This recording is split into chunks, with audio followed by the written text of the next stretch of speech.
தூரத்திலிருந்து நோக்கி பார்த்து எல்லா பருவத்தினரையும் காண்கிறார். தாம் வாசமாய் இருக்கிற பரிசுத்த ஸ்தானத்திலிருந்து எல்லா குடிகளையும் பூமியின் குடிகள் எல்லா பேரும் நோக்கமாய் இருக்கிறார். அவர்களுடைய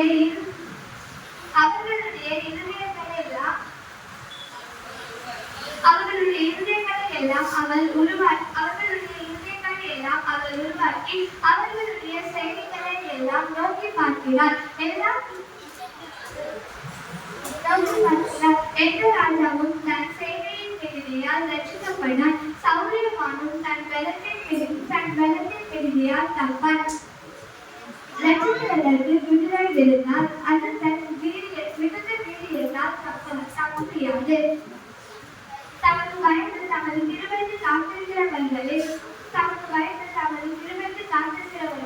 ஆத்துமாக்களை மரணத்திற்கு விலக்கி விடுவிக்கவும் பஞ்சத்திற்கு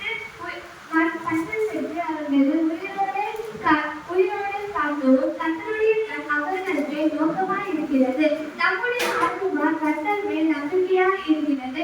அவரே நமக்கு துணையும் நமக்கு கேடகமாய் இருக்கிறார். அவருடைய பரிசுத்த நாமத்தை நம்பியிருக்கிறபடியால் நம்முடைய இருதயம் அவருக்குள் கருத்தூரும். கர்த்தாவே, நாங்கள் உம்மை நம்பியிருக்கிறபடியால் உங்கள் கிருபை எங்கள் மேல் இருப்பதாக.